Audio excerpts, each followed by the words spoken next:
نحمده ونصلي ونسلم على رسوله الکریم اما بعد۔ حالت روزہ میں میاں بیوی کے لیے ایک دوسرے کے ساتھ پیار محبت کی باتیں کرنا، شہوت کی باتیں، جنسی باتیں کرنا، یا اسی طرح گلے لگنا، بوسہ لینا، یعنی کسنگ وغیرہ، فونڈلنگ اور فور پلے ٹائپ کی چیزیں کرنا شرعاً جائز ہے، اس سے روزہ نہیں ٹوٹتا۔ لیکن حکمت اور بہت ہی زیادہ فائدے کی بات جو ہمارے نبی صلی اللہ علیہ وسلم نے ہمیں سکھائی ہے، وہ اس حدیث ابو ہریرہ رضی اللہ تعالیٰ عنہ میں ہے کہ جس میں آقا علیہ الصلوۃ والسلام کے پاس ایک ہی مجلس میں ایک شخص آیا اور انہوں نے آ کے سوال کیا کہ اے اللہ کے رسول صلی اللہ علیہ وسلم، کیا میں روزے کی حالت میں اپنی بیوی کو بوسہ دے سکتا ہوں، کس کر سکتا ہوں؟ آپ نے فرمایا ہاں۔ تھوڑی دیر کے بعد اسی مجلس میں ایک اور صاحب تشریف لائے، انہوں نے بھی سوال کیا، آپ نے فرمایا نہیں، اس کو منع کیا۔ اب یہ دونوں صاحب چلے گئے اپنے اپنے وقتوں پہ، ان کو تو نہیں پتا کہ ہم مجھ سے پہلے کون آ کے کیا پوچھ گیا، اور اپنے اپنے مسئلے پر عمل کرتے رہے، یعنی جن کو اجازت تھی ان کے لیے اجازت ہو گئی، جن کے لیے اجازت نہیں تھی وہ اس سے رکے رہے۔ ابو ہریرہ رضی اللہ تعالیٰ عنہ جو اس حدیث کے راوی ہیں، وہ کہتے ہیں کہ میں یہ سن رہا تھا، یہ دیکھ رہا تھا، تو مجھے حیرت ہوئی، یعنی یقیناً ہوئی ہوگی ان کو حیرت، کہ یہ کیا سلسلہ ہوا کہ ایک ہی مسئلے میں ایک کو ایک جواب، ایک کو دوسرا جواب، کوئی اس کی باریکی ہوگی۔ اب ہو سکتا ہے کہ حدیث کے اندر ایگزیکٹ الفاظ مختلف ہوں اور ترتیب بھی مختلف ہو، میں صرف خلاصے کے طور پر مفہوم اس کا سمجھانے کی کوشش کر رہا ہوں۔ سر دس حدیث بیان کرنا مقصود نہیں ہے، اس کا مفہوم بس ذہن میں رکھیے، اور کسی کو ذوق ہو تو وہ دیکھ بھی لے، مل جائے گی کہیں کتاب میں، تو ابھی تو میرے سامنے وہ نہیں ہے حدیث، لیکن بہرحال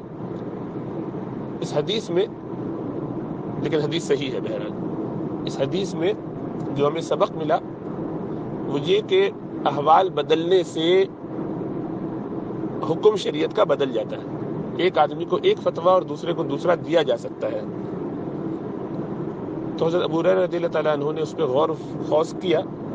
تو پھر کہنے لگے میں سمجھ گیا، جس کو اجازت دی گئی تھی وہ بوڑھا آدمی تھا، یعنی بڑی عمر کا آدمی تھا، اور جس کو اجازت نہیں دی تھی وہ ایک نوجوان تھا، ارلی 20s ہوگا یا لیٹ ٹینز ہوگا، یعنی ابھی اس کی نئی شادی ہوئی تھی۔ تو جس کی نئی شادی ہو اس کو اس میں بہت احتیاط کرنی چاہیے، اس لیے نہیں کہ اس سے روزہ ٹوٹ جاتا ہے، اس لیے کہ وہ اپنے اوپر قابو نہیں رکھ سکتے۔ نیا جوڑا جو ہے، ظاہری بات ہے اس کی نئی شادی ہے، تو اس کے لیے یہ بہت مشکل ہے کہ وہ اپنے آپ کو روکے، جوانی کا بھی نشہ ہے، نئی شادی بھی ہوئی ہے، ضرورت بھی ہے، اور روزے کے ابتدائی دنوں میں بالخصوص، اور جس شخص کی باقاعدہ روزہ رکھنے کی عادت نہ ہو تو شروع میں ذرا شہوت بھڑکتی ہے، اور پھر کچھ عرصے کے بعد وہ قابو میں آتی ہے، لیکن شروع میں ذرا ایک مسئلہ پیدا ہو جاتا ہے۔ تو خطرہ یہ ہوتا ہے کہ ایسی حرکت کرنے سے، پیار محبت کی باتوں میں انوالوڈ ہونے سے، قریب قریب زیادہ رہنے سے، روزے کی حالت میں آدمی بالکل آپے سے باہر ہو، اور دونوں اگر جماع کر لیں، مباشرت کر لیں، وطی کر لیں، انٹرکورس کر لیں، تو اس کے نتیجے میں ان دونوں کا روزہ بھی ٹوٹے گا اور ان دونوں پر کفارہ بھی لازم ہو جائے گا، یعنی 60 روزے دونوں کو لگاتار رکھنے پڑیں گے، اور اگر کہیں ایک روزہ چھوٹ گیا تو دوبارہ سے شروع کرنا پڑے گا، اگرچہ وہ آخری روزہ ہی چھوٹا ہو۔ تو 60 روزے اور ایک روزہ جو چھوٹا ہے وہ بھی، یعنی 61 روزے ان کو رکھنے ہیں دونوں کو، ایک روزہ قضا اور 60 پینلٹی کے، کفارے کے۔ تو اب ظاہری بات ہے یہ بہت مشکل کام ہے 60 روزے رکھنا، اور آسان نہیں ہے کہ آدمی اس کے اوپر قدرت پا سکے، لہٰذا ایسی چیز سے بچنا چاہیے کہ جس میں خطرہ بہت زیادہ ہو۔ چنانچہ اللہ کے رسول صلی اللہ علیہ وسلم نے اس حکمت کے تحت ہمیں یہ سبق دیا، تو نوجوانوں کے لیے ابھی بھی یہی مشورہ ہے کہ وہ اس سے بچیں۔ اور احل لکم لیلۃ الصیام الرفث، اللہ نے اجازت دے دی راتوں میں، رمضان کی راتوں میں مغرب کے بعد سے لے کے سحری تک آپ فارغ ہیں، اس میں آپ میاں بیوی کے تعلقات قائم کیجئے، لیکن روزے کی حالت میں ایسا نہ کریں۔ پہلے رات میں بھی اجازت نہیں تھی، اور اس میں حضرت عمر فاروق رضی اللہ تعالیٰ عنہ سے یہ صحب ہوا تھا، جس کی بنیاد پر پھر اللہ سبحانہ و تعالیٰ نے قرآن میں سورہ بقرہ میں یہ تفصیل بیان فرما دی، جہاں روزے کے احکامات آتے ہیں دوسرے پارے میں، تو وہاں پھر آپ نے یہ بھی بتا دیا کہ ہاں بھائی اب تمہارے لیے مسئلہ ہو رہا ہے، ہم سمجھ رہے ہیں پورا مہینہ ہے، تو چلو تمہارے لیے رمضان کی راتیں ہم نے حلال کر دیا، اس میں آپس کے تعلق کو قائم کرنا۔ تو یہ اللہ کا لاکھ احسان ہے، بڑا فضل ہے امت پر، تو اس فضل کے اوپر ہی رہیں، اس دائرے ہی میں رہیں، اور اس کے علاوہ دن میں کوئی بیکار کوشش کرنے کی ضرورت نہیں ہے۔ بوڑھوں کو بھی احتیاط کرنا چاہیے اور بچوں کو بھی، یعنی بچوں سے مراد کے ذرا نوجوان جو ہے، ان سب چیزوں میں اپنے آپ کو ڈالنے سے اپنے لیے مشقت اور مشکل پیدا ہو جائے گی۔ وہ تو وقتی جوش ہے، گھنٹہ آدھے گھنٹے میں آدمی فارغ ہونے کے بعد پھر روتا رہے گا کہ کیا کروں، اور پھر ادھر ادھر کے چکر میں پڑے گا کہ کسی طرح کوئی جگاڑ نکل آئے، کہیں سے کوئی ایسا مولوی مل جائے کہ جو ہماری پسند کا فتویٰ دے دے کہ ہم خالی پیسے دے کے جان چھڑا لیں، تو بڑا مسئلہ ہو جائے گا، تاکہ ہمیں روزے نہ رکھنے پڑے۔ تو اسی لیے اپنے آپ کو نفس کا شکار نہیں کرنا چاہیے۔ روزہ اسی کا نام ہے کہ ہم اپنے اوپر قابو پائیں، اور آپ کو بہت زیادہ اس کی ضرورت بھی محسوس ہوتی ہو تو ہر روز رات میں اپنی بیوی کے پاس جائیے، یا بیوی شوہر کے پاس جائے، جس کی جیسی ضرورت ہے، لیکن دن کو روزے کی حالت میں ایسی کوئی حماقت کرنے سے بچنا چاہیے۔ اللہ سبحانہ و تعالیٰ ہمیں سمجھنے کی توفیق عطا فرمائے، دین کا مزاج جاننے کی توفیق عطا فرمائے۔ اور یہ دیکھیے، جائز چیزیں جو ہمیں شریعت نے جائز قرار دی ہیں، میاں بیوی کا تعلق جنسی ضرورت ہے، جائز ہے، اور بلکہ اس میں برکت ہے، ثواب ہے ایک دوسرے کا حق ادا کرنے پر۔ بلکہ اللہ کے رسول صلی اللہ علیہ وسلم نے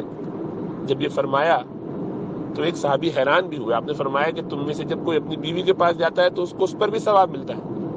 تو کہنے لگے اللہ کے رسول صلی اللہ علیہ وسلم، یہ تو ہماری اپنی ضرورت ہے جو ہم پوری کر رہے ہیں، اس میں ثواب کیوں؟ یعنی سمجھنے کے لیے پوچھا،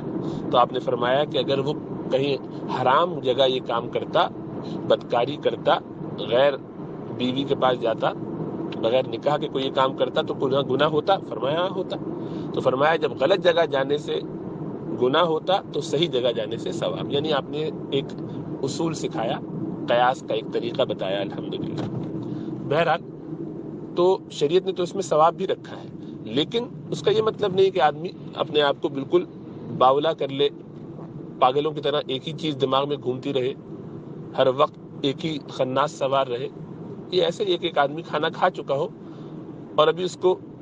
15 منٹ بھی نہ ہوئے ہو کہ مجھے اور بھی کچھ کھانا ہے، پھر 15-20 منٹ آدھے گھنٹے کے بعد کہ مجھے اور بھی کچھ کھانا ہے۔ کھانا دن میں 2 یا 3 دفعہ مل جائے تو بہت ہے، کافی ہے۔ عموماً تو 2 دفعہ کافی ہونا چاہیے، لیکن چلیے 3 دفعہ کافی بہت ہے۔ نہیں، بیچ میں اسنیکس بھی چاہیے، اور ہر تھوڑی دیر کے بعد بھی کچھ چائے چاہیے، اور یہ بھی چاہیے اور وہ بھی چاہیے۔ اب یہ جو ہے اسراف ہو گیا، یہ زیادتی ہے۔ اسی طریقے سے بیویوں کے پاس جانے کا جو معاملہ ہے، بعض نوجوانوں کو یہ صبح شام ایک بیماری لگ جاتی ہے، اور وہ یہ سمجھتے ہیں کہ اس کا حل یہ ہے کہ ہم یہی کرتے رہیں، حالانکہ یہ صحت کے لیے بھی بہت نقصان دہ ہے اور روحانیت کے لیے بھی نقصان دہ ہے۔ بس جہاں شرعی ضرورت ہو، شدید ضرورت ہو، جو آدمی کی ہفتے میں 1 دفعہ 2 دفعہ، ہاں شروع کی شادی استثناء ہے، شادی کے جب شروع کے دن ہوتے ہیں تو مہینہ 2 مہینہ 3 مہینہ 4-5 مہینے 6 مہینے تک اس وقت آدمی کو ذرا زیادہ ارمان جوش ہوتا ہے، وہ اپنی جگہ ہے، لیکن اس کے بعد یہ فریکوینسی اپنی بہت کم کرتے رہنی چاہیے۔ اس سے زندگی میں سکون بھی رہتا ہے، دونوں کی محبت بھی قائم رہتی ہے، اور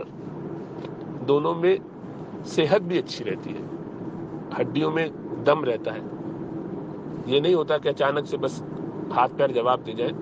تو اپنے آپ کو میراتھن رننگ ہے، اس کے لیے بہت زیادہ تیز دوڑنے کی ضرورت نہیں، سکون سے رہیے، عافیت سے رہیے، قابو میں رہیے، تو دیکھیے گا اس کی برکات زیادہ ہوں گی۔ اللہ ہم سب کو سمجھنے اور عمل کرنے کی توفیق عطا فرمائے، اور یہ سمجھے کہ روزہ اسی کا نام ہے کہ ہمیں شہوت کو روکنا ہے، اپنی ضروریات کو کم کرنا ہے۔ بھوک لگتی ہے تو کیا کھانا کھا لیتے دن میں؟ پھر کیوں ہم ایسا کام کریں؟ کیا روٹی کے قریب منڈلاتے رہتے ہیں کہ چلو بھئی اب ذرا روٹی کو سونگ لیتے ہیں، یہ ذرا بریانی کی خوشبوئیں ذرا فریج کھول کے اس کو مائکرو ویو میں گرم کیا جائے یا پکائی جائے اور اس کے ارد گرد ذرا سا خوب چکر لگایا جائے. نہیں کرتے یہ سارے کام، اس لیے کہ معلوم ہے کہ اس سے خطرہ ہے. یہاں تک کہ کلی کرنا جو سنت ہے وضو میں اور غسل میں تو فرض ہے احناف کے ہاں، تو وہ بھی نہیں کرتے. تیز کلی نہیں کرتے، گہری کلی نہیں کرتے، ڈیپ کلی نہیں کرتے کہ زیادہ مبالغہ اس میں کیا تو اس سے روزہ ٹوٹ سکتا ہے. تو یہاں تو ایسا کوئی یعنی انسان بھاگا نہیں جا رہا. اللہ نے چاہا تو زندگی بھی رہے گی اور رات بھی آئے گی. تو اطمینان سے اپنے آپ کو قابو میں رکھیے، اور اس قابو کرنے سے بہت فائدہ ہوگا. روحانیت کا بڑا فائدہ ہوتا ہے. روحانیت میں ترقی کا ایک بہت بڑا راز یہ ہے کہ وہ چیز جو فرض ہو اور جائز جو جائز ہو، فرض تو ظاہر بات کرنا ہی ہے، جو جائز ہو اس میں بھی کبھی کبھی رک جائے. مثلا 3 سموسے کھانے کا دل چاہ رہا تھا تو 2 پہ کبھی رک جائے. جو کچھ جتنا کھانے کا دل چاہے ہمیشہ اس کی بات، نفس کی بات مان لی جائے تو نفس ہم پر غالب آ جاتا ہے. اور اگر نفس کو قابو میں رکھنا ہو تو اس کے لیے تھوڑا تھوڑا سا اس کو وین کرنا چاہیے. اس کی 6 باتیں مانی تو 2-3 نہیں بھی مانی، تاکہ پتہ چل جائے کہ باس آپ ہی ہیں، نفس آپ کے اوپر حاوی نہیں ہے. بہرحال اللہ سبحانہ وتعالی ہمیں سمجھنے کی توفیق عطا فرمائے اور فکروں سے بچائے کہ ایسے چکروں میں پڑیں اور اپنے آپ کو مشقت میں نہ ڈالیں، تاکہ عافیت کے راستے کھلے رہیں. اللہ فضل فرمائے.